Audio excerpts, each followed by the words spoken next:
SLA Video Productions presents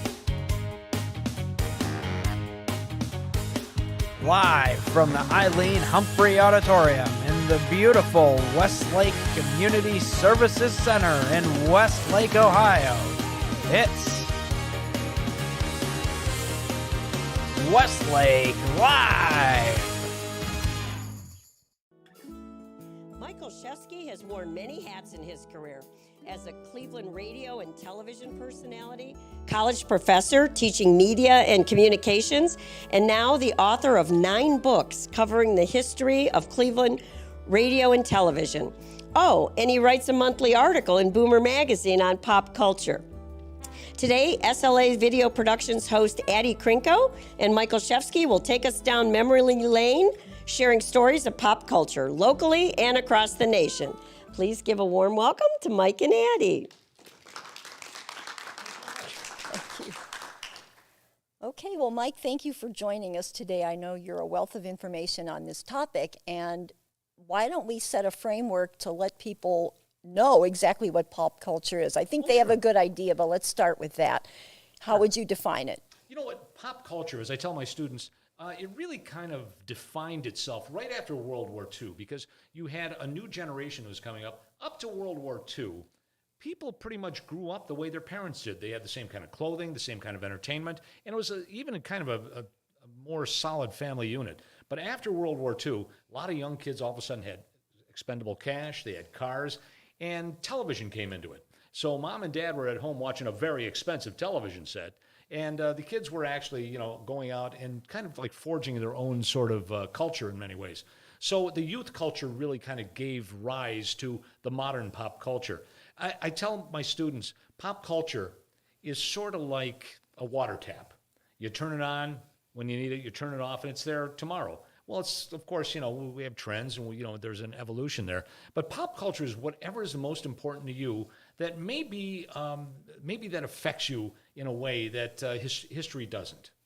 Okay, well, I think my second question you've already answered, which was when do you think our current concept of pop culture began, which was probably in the 50s, as you said, because we had TV on the scene, then rock and roll happened, so music became part of the pop culture. And so for you personally, what are your earliest memories of what now could be considered something that was pop culture at that time, or that we can look back on from a nostalgic standpoint? Oh, sure. Yeah. It was television. I was part of the first TV generation. We all were part of the first TV generation, I would guess. And it was funny because I was really kind of the stereotype kid where I'm sitting there watching TV. What do I need to read for? What do I need books? I've got television. And then my grandmother said, well, you like Superman, don't you? Yeah, well, you don't have to wait week to week. You can read about him every day. Well, I discovered comic books. And comic books, I wanted to read everything. And it's funny because by the end of the first year, my first grade, I was tutoring other kids. But at the same time, I will say this, I was reading at a different level than them. I remember one of the, this is kind of embarrassing actually, but I was criticized. I went to a parochial school, and I got pulled aside by one of the nuns, and she said, "You're not to call Barbara a hussy."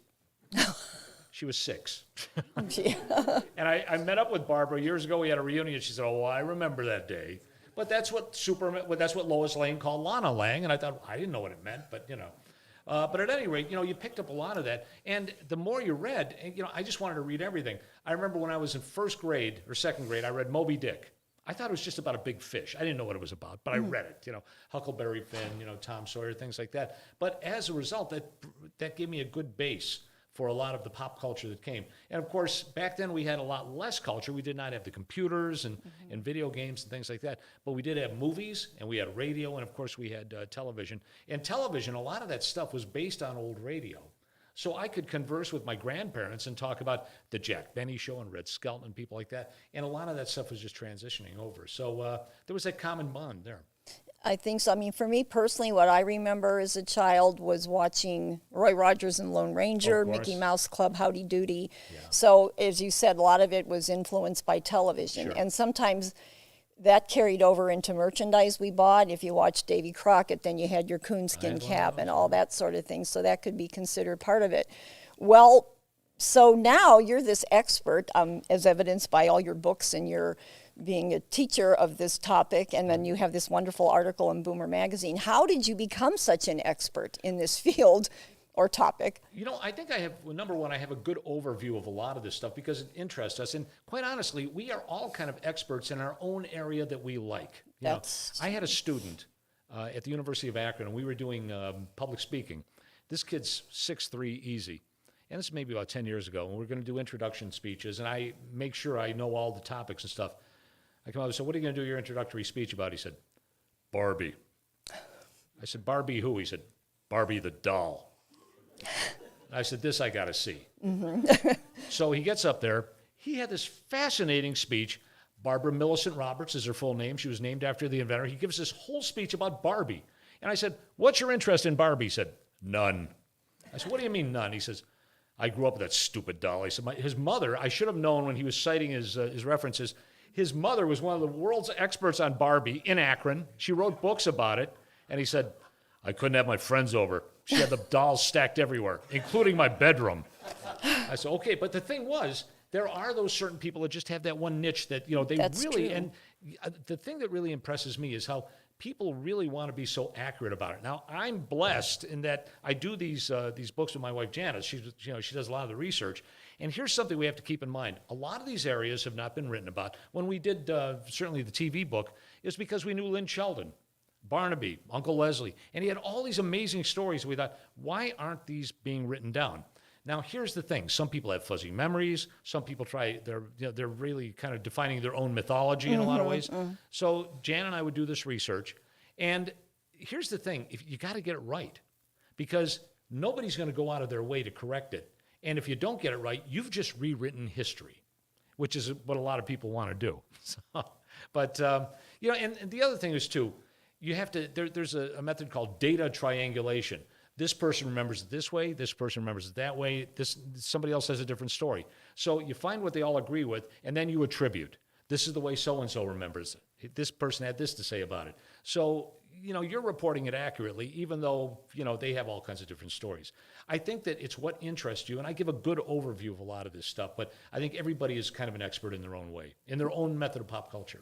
That's a very good point, because I was just thinking about myself, what would be my niche. I mean, I love rock and roll from the 50s through the 80s. I kind of dropped off after that. I'm a huge movie person. And I think we all, especially in the 60s, had all these really crazy TV shows like My Favorite Martian or I Dream of Jeannie or Car 54. I think. Gilligan's Island, you know, but those are all now pop culture items. In fact, somebody I know in California was very good friends with Dawn Wells, who played Mary Ann. Yes, of course, sure. And she even had a cookie jar that was a hut from Gilligan's Island, and every time you opened the lid, it played the theme song. Is that right? So, you know, and that's how she did a Pavlovian thing with her cats. Whenever she opened the thing and they heard that music, they came running because they knew that's when they were going to get dinner.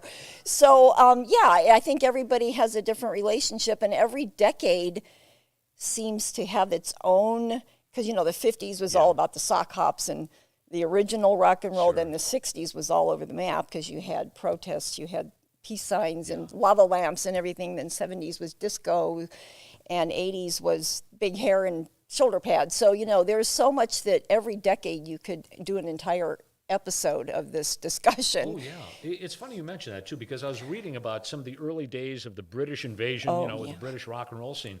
And I was listening to somebody who was talking about it, and they said, you know, what you forget about is in Britain, it was not all about the music. The music reflected the lifestyle, which was often clothing. So clothing was just as important as it was for the music. Where over here, we were just trying to imitate everybody, and the music was very important. Well, it's funny you mentioned the British invasion. For me personally, again, my first rock concert was the Dave Clark Five. Oh, yeah, sure. And I saw them downtown at Public Auditorium. And when you mentioned, they all had the white suits with the rounded collars and the black boots. And the Beatles, it's hilarious when you look back on it now, because they were the biggest stars in the world. But when they first started out, they were still wearing suits and ties, even though they had the haircuts. Oh, yeah. And then look at how throughout the 60s, the attire of rock stars changed dramatically. Yeah. And then now it's all over the map as well. But it just goes to show the evolution of not only them as performers, but just the culture, how it changed from, because I call the beginning of the 60s the pre-Beatles 60s, when you had Roy Orbison and Neil Sedaka and all the Frankies and Johnnies. I mean, every star was either Frankie or Johnny. And then by the end of the decade, you had everything, Motown, like you said, British invasion, psychedelic rock. So for me, that's sort of what I think about. And again, I wasn't involved in movies as much until later, although my mother dragged me to all the Rodgers and Hammerstein movies before I was even in kindergarten. So I grew up with that, and I think that's, you know, anybody in the 20th century, I think, has been exposed to their films. But yeah, what else would, just, and again, in the general topic, I was trying to think of what would be considered pop culture. I mean, fashion, radio, you know. Media. Yeah, I think media is a big deal. Even language. I was mentioning to someone the other day how certain words have changed. You know, far out was the 60s, and then in the 70s, I don't even know what the buzzword was then, or have a nice day, you know, with the big smiley face. And then wasn't tubular a big word in the 80s? And now, you know, I'm having to catch up with what young kids, I guess fire now means something really good, where I just think of fire as, you know, flames, or they say the word, you know, so there's a lot of different terminology, or even clouds, you know, on computers. Well, to me, clouds are in the sky. So it's a lot of different changes. But go ahead, you were about to say something. I was just to say that this calls back to one of my students. I heard some students, they're talking at Kent State there, and they're going backwards. My mother is ancient. She calls flip-flops thongs. Oh, yeah. Yes. And, you know, you want to go over and say, listen, you know, maybe your mom's a lot more correct than you think, you know? Yeah. So flip-flops, that's 2 words, you know. But, yeah, remember that. So what other, I think maybe what we can do, since there's a broader sense of pop culture, but then I think for all of us locally, Cleveland has its own pop culture that we can get to a little bit later in the programming. But what else would you think about when you think of American pop culture? I mean, the categories. I mean, media is obviously a lot of it, because that encompasses many things. But, you know, I think politics might spill over only because it gave us some of the satire or commentary. Because now, I mean, look at how our late night hosts really do a lot of that sort of thing. I think Johnny Carson did a lot of that as well.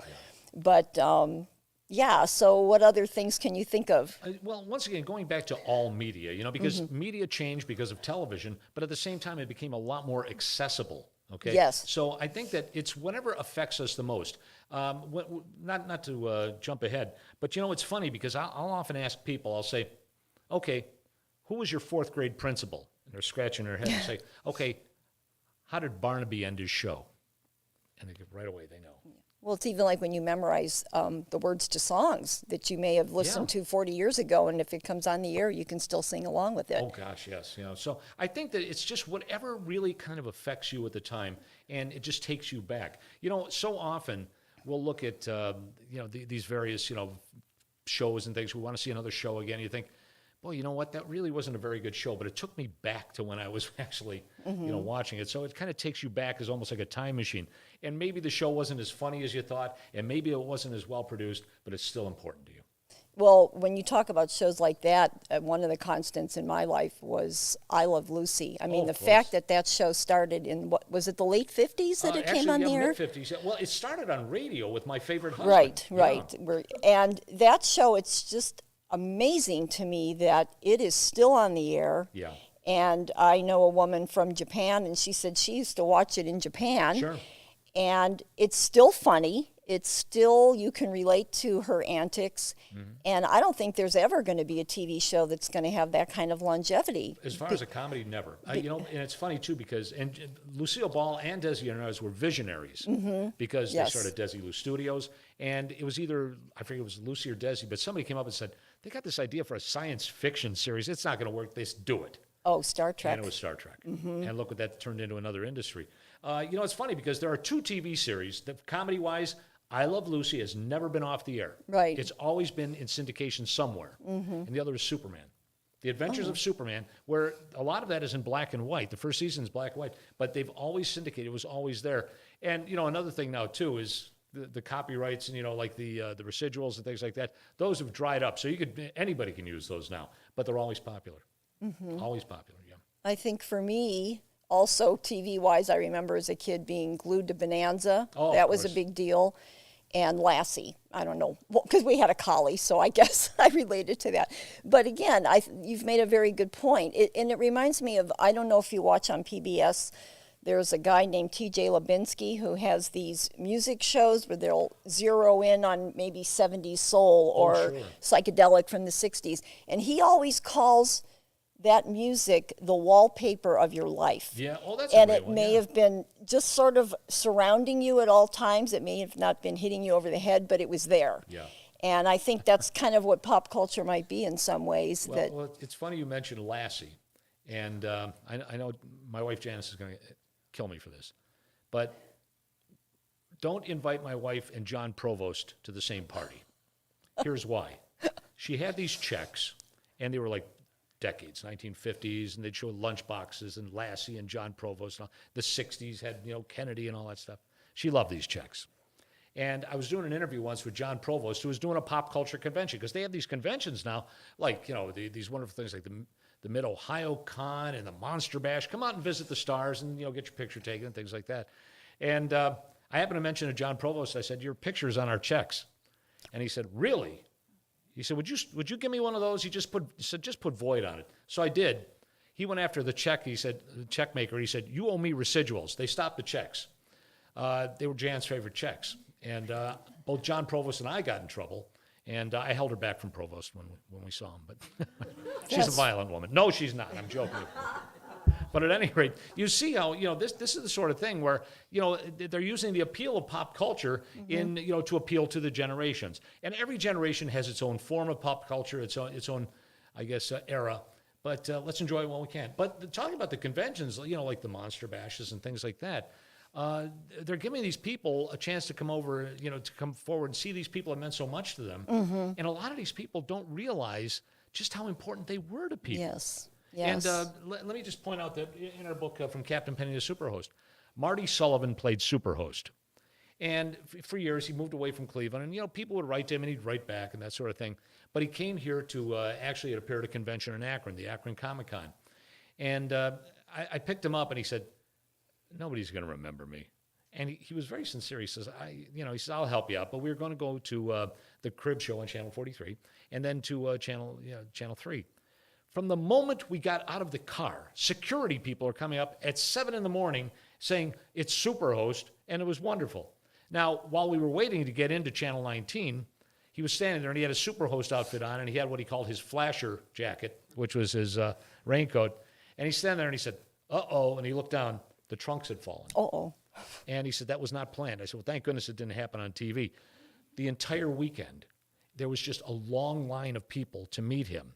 And then they came up and said, listen, we're having a battle of the bands. Would you introduce the bands? And he said, well, he says, my bands are Guy Lombardo and stuff, but I guess, well, here was punk bands. But he got up there. The people went nuts to see Superhost. So people, you know, the guys that gave us this pop culture forgot just how important they were to us. And to be able to, you know, for somebody to come up and say, you meant so much to me in this movie, it's really kind of just a wonderful exchange between both, you know, the people that gave it to us and the people that were affected by it. I think that's a really good Sure. point. And, you know, there's just so much that surrounds us that we don't realize. In fact, today I was saying that we should have put a lava lamp on the desk or something just for more That's mood, for sure. because there's so many things that when you start thinking of, you know, whether it's home decor, you know, if you think about mid-century modern, Sure. which has now come back into style, or remember in the 70s, the macrame where you put your plant in and that was hanging. I mean, those now could almost be considered little minor pop culture things Sure. because that was just the way we did up your house. Well, it's also important that we document as much of this as possible because, you know, when we were talking about, you know, the books and everything, and Jan and I were starting to do the books, we thought, you know, it's important to say the WEWS went on the air in 1947 or whatever. It's more important to find out who are the people that brought the personalities to these stations. I mean, and luckily so many of them are still with us. In fact, one of the first employees at Channel 5 was 7 years old. Her name was Candy Lee. And Candy you can't keep up with Candy now. She's a great grandmother. You can't keep up with her. But think about this. You had Uncle Jake, who was Gene Carroll, and his little assistant there talking about this. And they helped form this thing called television. And very few people had TVs back then. In fact, remember they used to go to you'd go past a window and there'd be 10 TVs there, and you'd have a crowd outside watching it. But to talk to these pioneers and getting those comments down, and a lot of times the funny stories that happen behind the scenes, the stories remain with us rather than the stats. Put it that way. Yeah, probably true. Another sector of our society and culture that, as you said, what might mean something to someone is sports. Oh, yeah. Because that's huge in American culture, the big three, basketball, baseball, football. Yeah. And I think people get so, especially Clevelanders, as we all know, I mean, they're rabid fans and you get really attached to your teams. And that's a whole culture within itself. It's funny you mention that because Janice and I go to all the, the various conventions and stuff.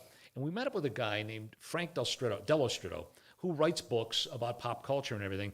And so often you're realizing that because of television, we grew up the same way. Mm-hmm. We had the same interests. And he wrote in his book, he wrote a book called I Saw What I Saw When I Saw It. Mm-hmm. And it's about him growing up in New York.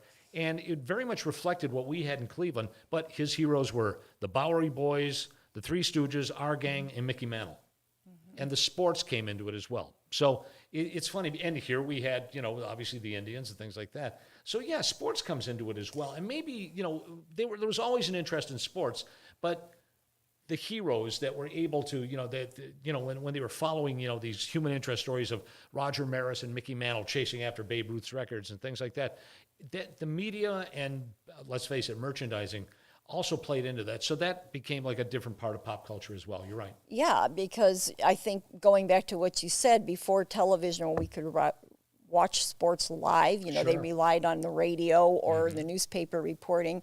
But, people like Babe Ruth or they were huge American icons. And in getting back to local sports, and just one comment I'll make, because I lived in Los Angeles for 30 years, and Southern California has the largest contingency of Browns backers in the United States. Yeah. Many people out there. Sure. But anyway, wow, this is a lot we've covered, and we're going to recover some more.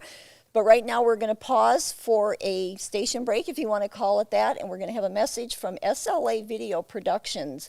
And if you would like to record a fantastic keepsake of a conversation of your loved one that you can keep forever, sort of like what we're having, SLA Video Productions can do that for you. So they're going to go ahead and tell you about it, and we'll be back shortly.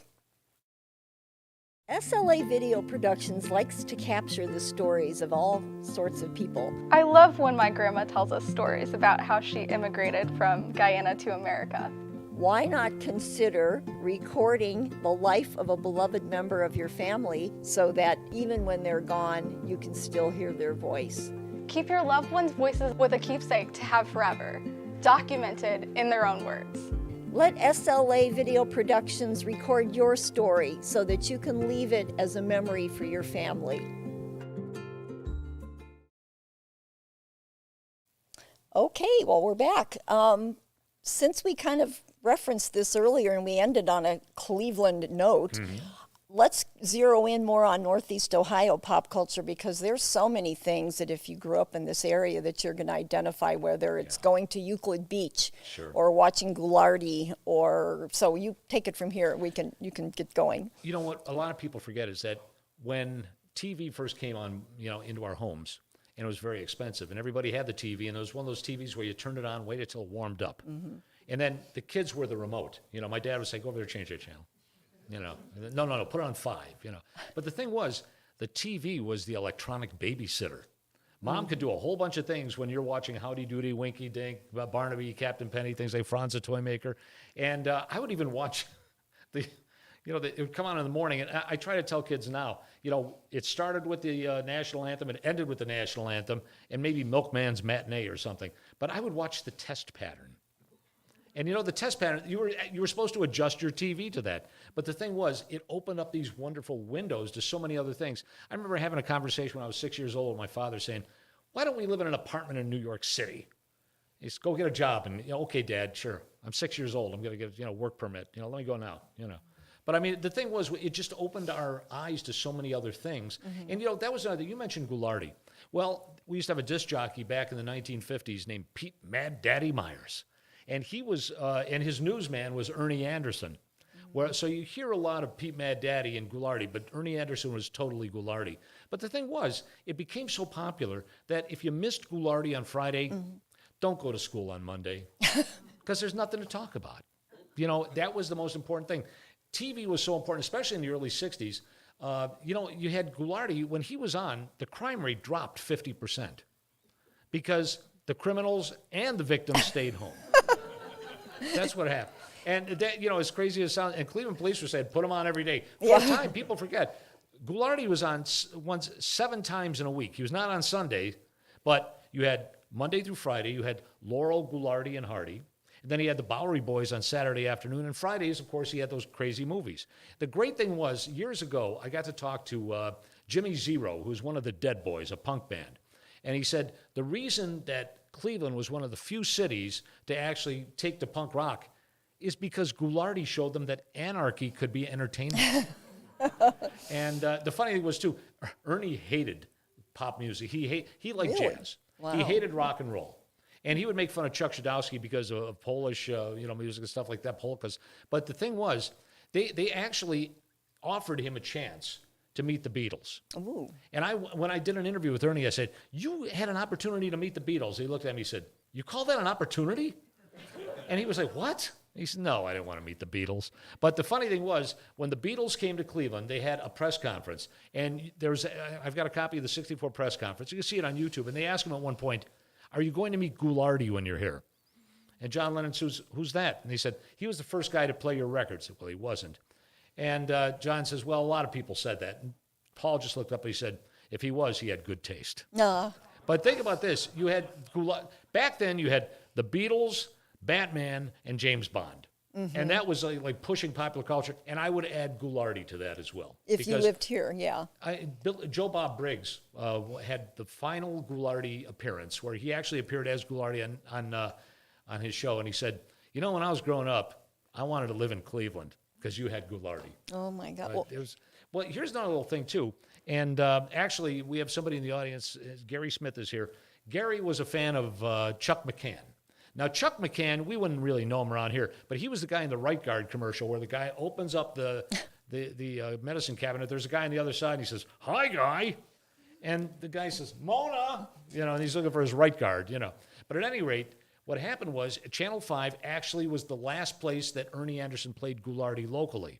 And they did just an overnight thing with Chuck McCann and Ernie Anderson as Ghoulardi, introducing these old films. And he just came back from Los Angeles for like one night to do it as a favor for Herman Spiro. And, we forget about, just how important these people were to us. And they live on in our memories because we will remember all that stuff from when we were kids, and it takes us to a different time. That's the thing about pop culture. Well, and even just remember, if you're true Ghoulardi aficionado, he even invented the word kniff. Yeah. Remember that? Because it was Fink spelled backwards. Yeah. And so just all that crazy things. And when you talked about, if you missed the show, this is what I used to do. I'd be laying in bed waiting for it to start, and then about 11:20 when the news, I would doze off. Same with me. And then all of a sudden it would be 1 o'clock, and I'd go, no, like the commercial on TV, and I missed the whole thing. And I would wait all week to watch this. And the craziest thing was Ernie Anderson, I said, you were at the top of the world, you left, after 3 years, and he says, I got news for you. He said, that stuff just wasn't that funny. He says, look back on it now, it wasn't that funny. I disagree. But it was so outrageous, and for the time it was it. funny. It was the audacity of what he was doing. And he was so different, and that's the key to it. He was different, but... We had talked about this before, but when I was doing TV, and of course they got their sweeps week, they said, what should we do? And I said, why don't we get hold of Ernie Anderson? So I called his agent. Her name is Rita Veneri, a nice lady, and she said, I'm sorry, I have to tell you he's dying. And I'll bring this up to him, but he had cancer. I'm sure he won't do it. Later that day, she calls me up. She said, I brought it up to Ernie. I don't know why he's doing this, but you better get out here now. So we did. They gave us an address, and the camera guy and I, his name was Kim Fatika, I remember. Kim and I went there, and it's a little bungalow near the airport.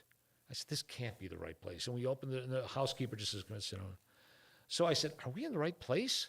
Here it turns out he had a beautiful condo in Hawaii. He had a horse farm and all. That's just his place for when he was in L.A. So we're waiting for somebody to come in. I said, I don't know if we're in the right place. So we look, and there was this beautifully framed piece on the wall. I walked over. It was a memo from Channel 8. And it said, to staff from Norman Wege, there will be no motorcycle riding in my office. I said, we're here. This is the place. So when we went upstairs to visit with him, I remember they told us, they said, listen, he's heavily medicated. And if he just wants to talk about like some tomato patch he had when he was growing up, please don't. We don't want that either. So we walked into the room, and here's this guy. And if you ever saw the movie Magnolia that his son did, it looked just like that. He was bald. He was going through chemo. He had an oxygen tank like you'd see at the dollar store for, to fill up balloons. And he's got the thing on his nose, but he's smoking. And I thought, I'm going to go up in a ball of flame. But Jan's going to have the greatest story. Yeah. How did your husband die? Mine went up in a ball of flames with Goulardi, Yeah. But and he looks at me, he's got the cigarette, he says, Olszewski. From Parma? They said, he's fine, go ahead. Mm-hmm. So, but that was the thing. I mean, it's like, Ernie, he knew about the ethnic, there was ethnic humor in Cleveland. Mm-hmm. And we could all relate to that because Cleveland had 86 ethnic groups. And we all interacted. And we found the humor in that. Mm-hmm. And that's why, he was able to play off of that humor. I think it probably would not have worked in I hate to say a more sophisticated city, but a less, let's put it, a less ethnically inclined city. Mm-hmm. It would not have worked. But someplace like Chicago, it certainly would have, In fact, Jerry G., if you remember Jerry G. Bishop, he was the disc jockey on KYW. Yeah, he left here, and he went to Chicago, and he started a character called Svengoolie. And there's a guy now who was his assistant he was son of Svengoolie, but now he's Svengoolie.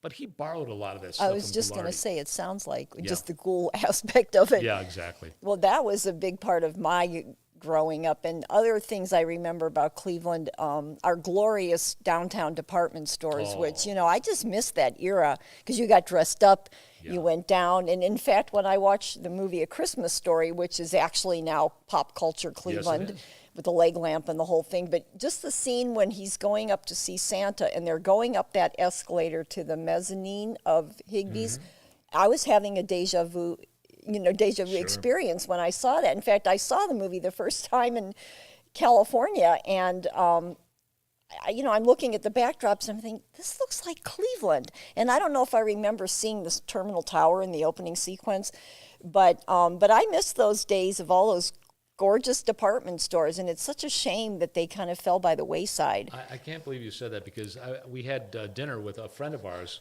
Cliff Bakley, last night, and he lives in the W.T. Grant building, which was right next to the May Company. Okay. And they've turned all those into like apartments and things like that. The Statler Hotel, where George Burns got married, by the way. That's, now in apartments and condos and things. And Jan and I were saying that, someday we're going to head south, be snowbirds and all that sort of thing. What are we going to forget? What are we going to miss?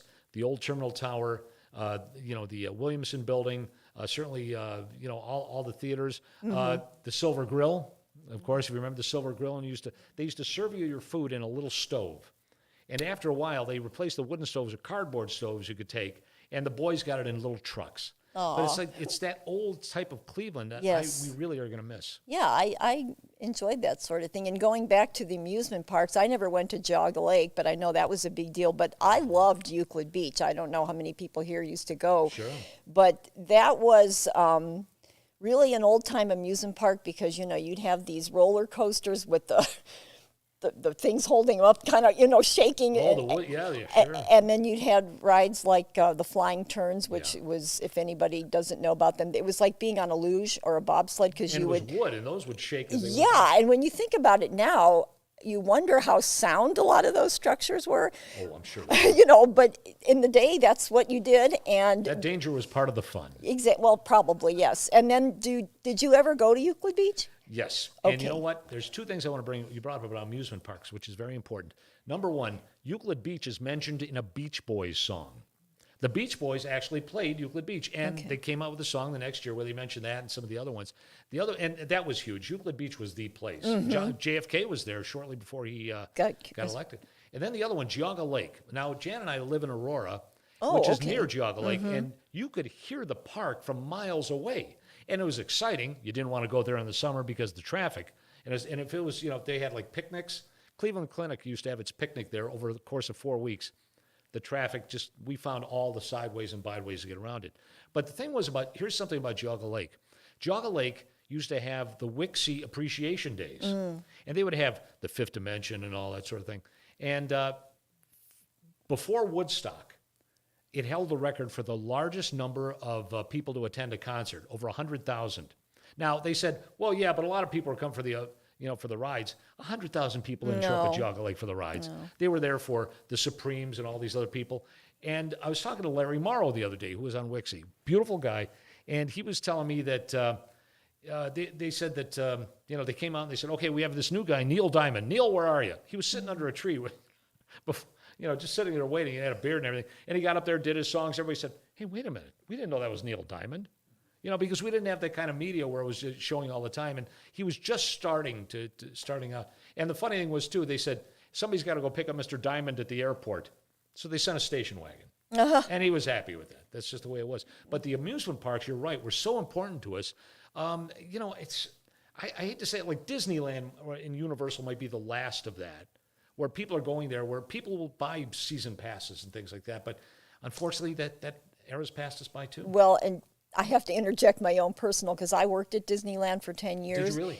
And the last time I went there, I was so disgusted, for lack of a better word, because it's changed so much. And it's to me, kind of gone off course from what Walt's original intention was. And I know they have to keep up with the times, but I was so disturbed. In fact, they turned the parking lot into another part of the park called California Adventure, so I was disoriented right there. Really? But I don't know if I ever want to go there again, because like you said, I have my personal memories of when I would work till 2 in the morning and I'd walk out of there and they were hosing down Main Street and you could see the Disneyland castle, reflecting off of it. And it was more innocent, let's put it that way. Back then, I was there from 73 to 83.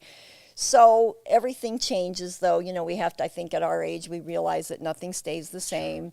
But I'm not trying to put them down, but it just, for me personally, it's not the same. There's some great documentaries and books about Disneyland, especially the early years. And when Walt said he wanted to start start Disneyland, they were still working on it until the day it opened. Yeah, they were. Yes, that's true. And I mean, they had the people were wearing high heels and things like that. And the cement wasn't dry yet. Right, and the cement wasn't dry.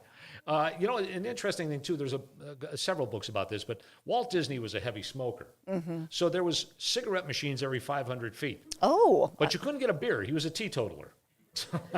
Geez, I don't think there was cigarette machines when I worked there. But again, they might have taken them out. But by then they could have. But I mean, it was just a different time. And you know what? The other thing was he wanted to advertise this, and none of the networks wanted to go near it. So when he had his show, he that was the advertisement for that was it. The really wonderful world of Disney. Sure. Yeah. And Disney that's another thing. It's so uniquely American, but it's all over the world. Yeah. And don't mess with Disney. Because they're really powerful now would be the word for it. But no, I had a good time when I was there, and I think I was there at the best time to be there. But again, it just changed because they were trying to appeal to different people. As the children grew up, and their expectations of what was tantalizing to them was different than our generation would have been. So, but no, I had a good time while I was there. But getting back to Cleveland, I mean, we've got a lot of nostalgic food things like Huff Bakery. Oh, gosh. That was a big thing. Or even, pierogies. I think you go outside of this area, if you mention that word, people would say, well, what's that? So there's a lot of local food things or restaurants. I mean, restaurants that, I know I'm not going to pronounce it correctly, the Hofstra House? Or Hofstra House. Hofstra House, that's, I guess, been around for a really long time. Although I've been told that it moved locations. It's now right in back of Chester, it's right in back of the Connor Palace. It's funny you mention that because we did have so many unique, wonderful restaurants. There was a Chinese restaurant that was on East 55th called Chung Wa's. And if you went in there, you had all these pictures like there's John Wayne and Jack Benny and all that stuff. But later on, toward the end, it was always open till like 1 or 2 in the morning. That's where you'd go after you went to the clubs. And then one of the great ones was Chef Boyardee. He had his own restaurant in downtown Cleveland. People were always coming up saying, where do we get this sauce? And he said, you know, maybe I should start marketing it. Next thing you know, restaurants closed and there's Chef Boyardee all over the place. But, you know, so many people did have their starts here. And it's wonderful because, you know, we had the ethnic background and stuff. But at the same time, people were crossing over to other ethnic groups. You know, my grandmother was telling me that when she was growing up, there was a Chinatown in downtown Cleveland. And people would go to see, you know, and they would come out and they would, you know, they would work on the horses. That's how old Grandma was, you know. But she said that there was, you know, all the ethnic groups, and they all interacted with each other. So that was one of the great things about Cleveland, is that we had so many people here because there was open jobs, but you also crossed cultures. When you mentioned the clubs, I think another, I never went there, but I know an older relative did, but the Agora, I guess, of course, was a yes. big Cleveland thing. Sure. It was a nightclub for kids, basically. And wasn't there a lot of really prominent bands that would come and perform there, maybe before they really hit it big? The Raspberries used to do a Sunday night residency there. Okay. And so many of these, you know, that's another thing too. So many of the groups saw the Agora and they said, wow, this is the place, because they knew Cleveland audiences, you had to make it really big. But there was a lot of clubs. In fact, one of our books here, Jan and I worked on Smoky, Sweaty, Rowdy, and Loud. Not a description of the authors, okay? But at any rate, that's what the clubs were like. But seriously, I mean, you had Leo's Casino, which was basically, you know, they aired a lot of the Motown groups that would come through. And Berry Gordy, who was the head of Motown, would bring the Supremes and the Temps and the Four Tops. He'd bring them to Cleveland. The reason being, if they made it in Cleveland, that was fine. Because in Detroit, all their neighbors came out. You know, but if you made it in Cleveland, fine. If you didn't make it in Cleveland, you're going back to finishing school. And it's kind of funny, too, because when I was at, you know, working in television, and the Rock and Roll Hall of Fame was opening up, and they said, all right, look, thank you for covering us up to this point, but, you know, local media, I'm sorry, it's going to be national media that day, unless you're an inductee. I remember they said, what access will we have? Well, none unless you're an inductee. So we called up Mary Wilson from the Supremes and said, how'd you like to be a TV reporter? I'd love to. So she was our reporter. Very clever. Boy, did we get flack for that. But hey, you can't stop her. So, and she knew all these people too. But I remember we were in the limo and she said, take me to Leo's Casino. I said, well, Leo's Casino is long gone. It was over there, you know, on Euclid Avenue. Take me there anyway. And now there's like a supermarket there, but it was an empty field. She got out. She just stood there, maybe about 5 minutes, just looking at everything. She said, thank you. But that meant, and you know, the thing was, when we had the riots here, the Supremes played here. And, you know, it was close to the riots, but white and black audiences mingled. And they were together. And that you know, in so many ways, that's another thing. The soundtrack of Top 40 back then was really sort of like reaching over and saying, oh, yeah. look, we have a lot of different, you know, influences, and we're all a part of this. Sure. But there were so many wonderful clubs, sure. We had at the Alpine Village. The Alpine Village was a guy named Herman Perchner. And he was from Germany, but he used to do this thing where he'd have these trays, and there was actually pictures of him with these great big steins of beer, and he'd hold them like this, and he'd slide across the table and stand up. And he wouldn't spill any of the beer. Wow. And it was the most amazing thing. And really, Herman Perchner had all these people. He had big stars of the day like George Goebel, you know, people like that, who I love George Goebel. But he'd say, they got this thing called TV. And he told Lynn Sheldon, he said, I want you to go over there, and we're going to do, you know, we'll bring these stars on TV. And Lynn says, TV, that's going nowhere. And he said, nobody's going to remember me from TV. And he said, it's free, do it. So Lynn would be at Channel 5 introducing these people. Let me just point this out. Lynn said, nobody's going to remember me from TV. Years after he retired, we had our goddaughter, Bianca, who was like 5 or something like that. She stayed in our house. Lynn called me up. He said, hey, bank, supermarket, lunch. Take me to the first 2. I'll take you to the last. My car's in the shop. I said, well, that's fine, but I got a 5-year-old here. He said, she can't eat that much. Bring her along. So she didn't know who Barnaby was, first of all. I mean, he had been long off the air. And he got in the car, and I remember I said, this is Bianca. He said, hi, Bianca. And he looked over at me. He said, Clay Conroy passed away this morning. And he was obviously shaken. Barnaby told me that Woodrow died that morning. And this little girl in the back never saw these 2 guys at their top. Well, just from being with us that afternoon, at the end of the afternoon, she said, can I ask Mr. Sheldon for his autograph? Because so many people were coming up to him. And I did get a picture of the 2 of them together. And as Jan and I point out in Cleveland TV Tales, here's a guy who said, nobody's going to remember me from TV. They'll never forget him because of television. And I mean, even people that did not see him on TV, you know, they were so influenced by him. And Bianca's now 25 years old. She still remembers everything about that day, right down to what she ate for lunch, because it was just so impactful upon her. So, yeah, I mean, that's the impact of pop culture overall. And that's what stays with us. Yeah, I mean, we could go on for days about all the other things. Something just came into my brain and went right out again. I was going to continue, but You'll remember it when you get in the car. That's what. That's right, to me. of course. Because I'm trying to think of what else is very clean. Well, even like the dog pound is now becoming a pop culture thing locally. And I remember, I hate to keep bringing up these California references, but one day I was at my friend's house and the news was on, and I don't know if the Browns were playing the California team or what, but the game was played in Cleveland. It might have been the old Municipal Stadium, and the opposing team, scored in the end zone where the dog pound was, and they started throwing the dog bones at them, the biscuits. And my friend is like, "What are they doing?" And I said, "Oh, that's so Cleveland, because that's just kind of the goofy mentality of the sports fans, but I love it. I mean, that's part of our culture, It's funny you brought that up, too, because we were talking about the story yesterday. Hank Aaron came to town, and he had written a book called If I Had a Hammer, and it was about MC Hammer, the rap guy, who was actually a ball guy for one of his teams. And he came into he came in, and we were talking about this, and he said, "You know what?" He says, "I'm here all the time in Cleveland." He had season tickets in the dog pound. And he says, and he was wearing one of those Army fatigue jackets. He says, "I just wear this jacket." He says, "I'll come in for." Oh, sorry, I'm going to touch the mic, but he says, "I always come in for to sit in the dog pound." I said, "Don't people recognize you?" He said, "Yeah, but they're there for the game." Right. He said, "Somebody bought me a beer once." So I said, "That's it." He says he just sat there with people, and he said they had the greatest time. But that's the passion of Cleveland. sports. Yeah. So and Elvis was a fan of the Browns too. Of course, he also shot up a couple TVs because of some bad games. Okay, I think we all have. Yeah. Well, the story was he loved the Browns and but how'd you lose that game? Go out and give me a new TV. Okay, well, this almost to me seems like episode 1 of what could be 20 episodes because there are so many things we could talk about. Sure. But I think we have to wrap it up. So thank you so much for being our guest today. I'm very this honored was to be here. Wonderful to hear all of your stories. We have some questions, don't we? And that's right. I'm so sorry. I'm premature here. So Cheryl's going to take questions from the audience before we're wrapping up our conversation, but we're continuing with the live audience here. Excuse me. Sorry about that. Go, Cheryl. Anybody have questions for Mike? Questions? Oh, here's one. All right, Paul. I grew up in Cleveland. Mm-hmm. I understand everything you're saying. We can look back at the past. I would like you to look into the future. With today's kids growing up glued to their electronic device, what do they have in the way of a local culture to take with them? I don't think there is a local culture.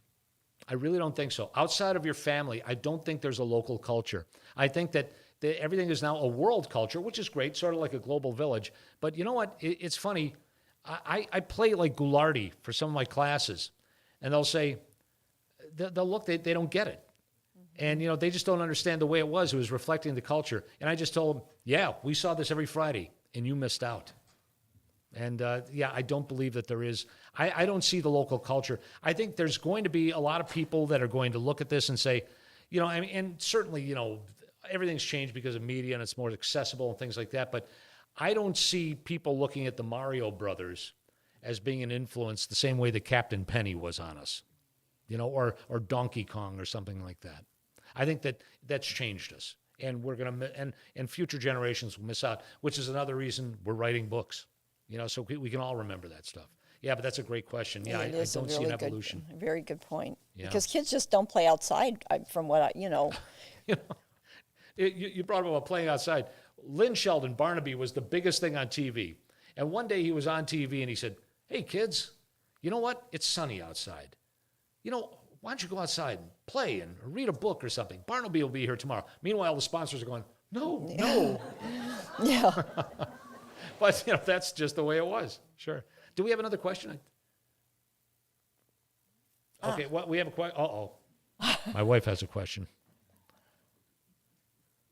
Did I turn on the dryer before we left? I just want to say I'm so happy that I grew up in Cleveland to experience all these things. What's your next project? What's my next project? One of the great promotional lines of all time. One of the great books. Well, Janice and I are working on a couple of different books. We have a couple of books that are coming out. One of them is about Swingos, the restaurant, and every celebrity knows Swingos, and the stories that we're uncovering are pretty amazing. The other one is about a guy named Pete Mad Daddy Myers, who was an influence on local media.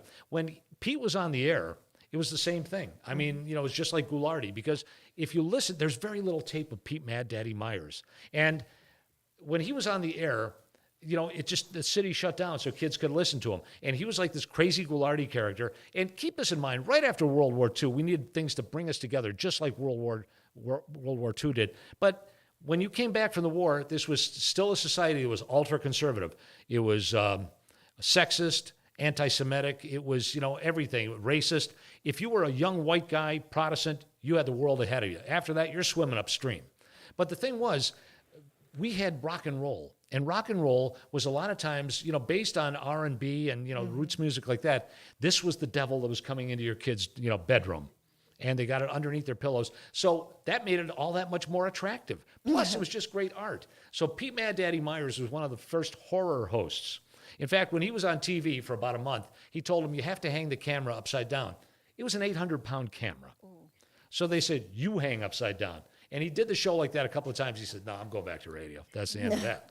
But at any rate, it's a book about Pete Mad Daddy Myers, and he was a superstar in Cleveland. He said, when I take Mad Daddy to New York, it's gonna take off. He was Mad Daddy for one night. And they said, this is the stupidest act we've ever heard. And 10 years later, he came back to Cleveland, and he was still in New York, and he still had a career going and everything. 10 years later, he came back from New York to host a show called Rock, Roll, and Remember. All the other disc jockeys from that era were there. And he came on as Mad Daddy. The place blew up. It's Mad Daddy. So he came off the stage. All the other jocks said, hey, we're with those guys. We want to see Mad Daddy. All the other jocks. And he realized that everything he wanted in life was in Cleveland. So it's a tragic tale. But at the same time, once again, if you talk to, you know, he used to do a thing called Zoomerating, where he could repeat the alphabet backwards and make up a new word with every letter, starting with Z to A. And then he would always end it with A so he could say on WHK to rhyme it. But if you're on YouTube, look up Pete Mad Daddy Myers, your jaw will drop when you hear this guy. And nobody had home recording equipment at that time, so there was very little tape of him.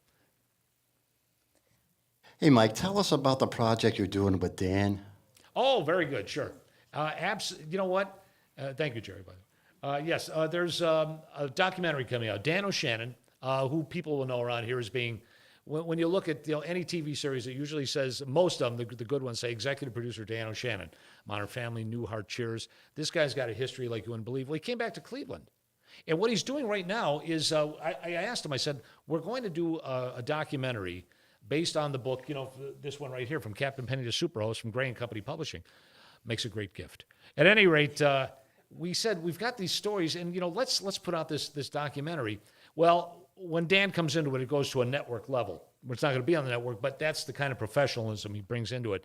And within the next few months, you'll be able to see some of the earliest known footage of Cleveland television. You're going to see Uncle Leslie. You're going to see Uncle Jake.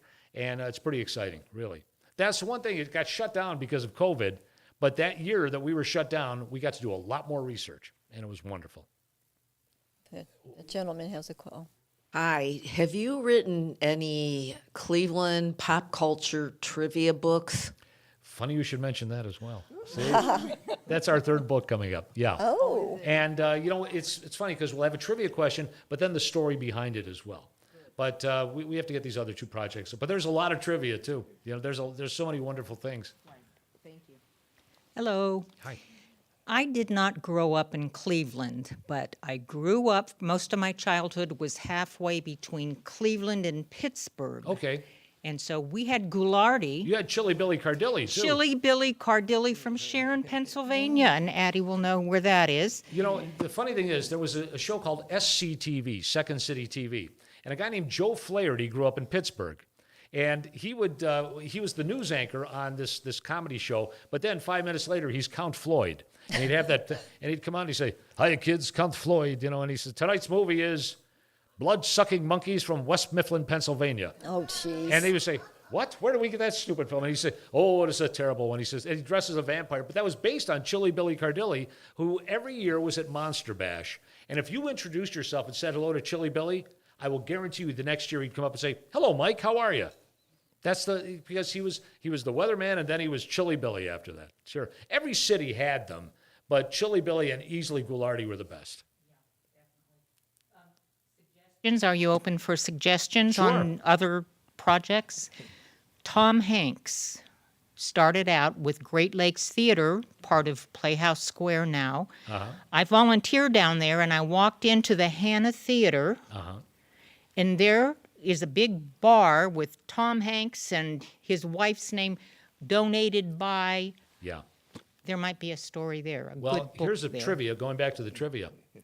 Whenever he goes to an audition, underneath his shirt is a Chief Wahoo shirt. Oh.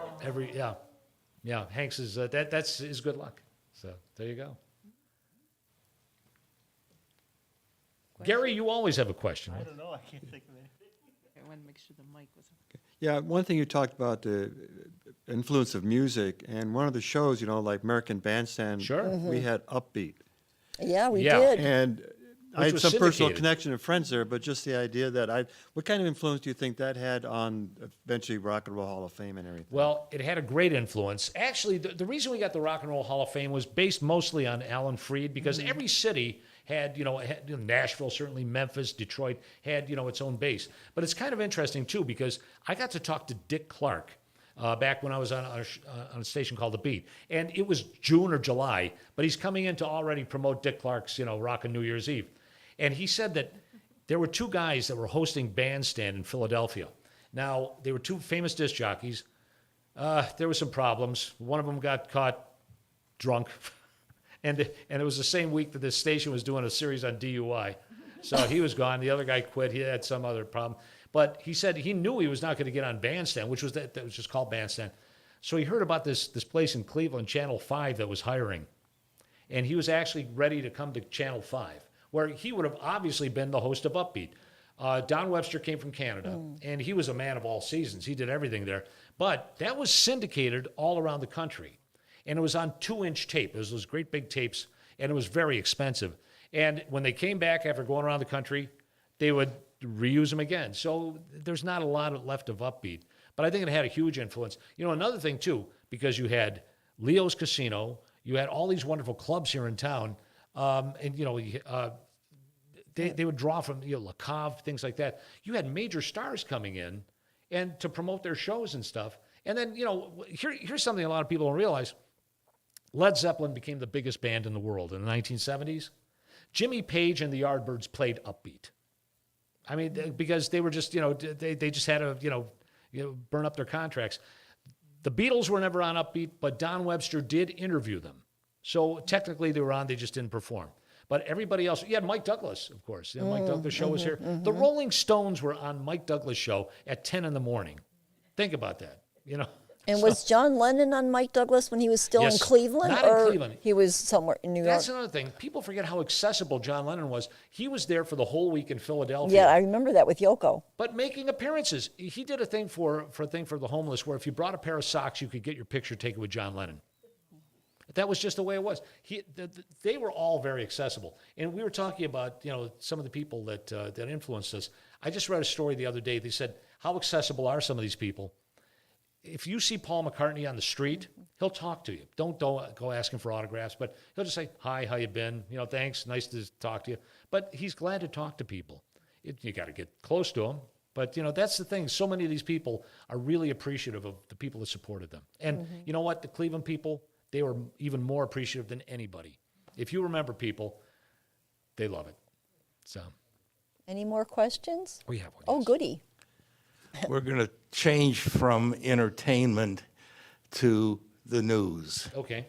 I'll give you one name. Oh, I know who it is. Dorothy Foldheim. Sure. Dorothy Foldheim was so big. And she was a star, before she came to TV. Because she was on radio. She was actually on network radio. And she actually went, I don't know if she was ABC or NBC Blue or something, but something was happening in the 1930s. Now, there's a twist to this, going back to, once again, to pop trivia. She went to her program director, and she said, this guy Hitler, there's something happening in Europe. Now, she could speak fluent German. She was German-Jewish. And I keep going to that. I apologize for that.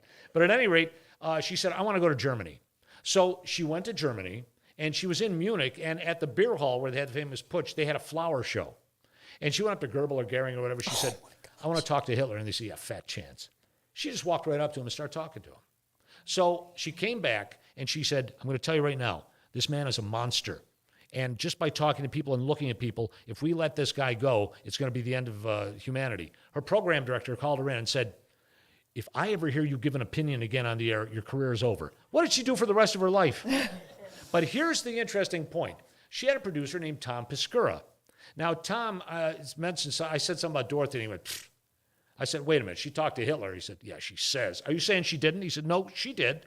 But she told him that she would put up a red flag if she would have said, if she started talking about politics. I said, what'd they talk about? She said, flowers. He said, supposedly Hitler said, wow, that lady knows a lot about flowers. So that was according, she supposedly told Piscura, okay, I did talk to him, but we talked about flowers. But she talked to other people, and she saw the way people were fawning all over this guy, and she said, this guy's dangerous. Yeah, but Dorothy, in fact, I'm just reading a novel right now called Crooked River Burning, and she's a character in that. Big Red, don't mess with her. Wow, that's an interesting story. I never knew that Yes. she had that encounter. Well, you know, it's interesting, too, because we had the talk show here, Morning Exchange, and to show you the power of television, one of the architects of the evil Third Reich was Albert Speer. He wrote a book, and he was on the Morning Exchange. After he got out of prison, of course. Wow. And Dorothy actually interviewed him a couple times, too. So, I mean, but that just shows pop culture, you know, just extending over to people and, you know, the history that's depicted in pop culture. Well, as I said, we could do probably agree. 5 or 10 more segments because there's so much to cover. Yeah. But again, sorry that I forgot the question and answer portion, but we do thank everyone for Thank you. coming. We thank you for being our guest.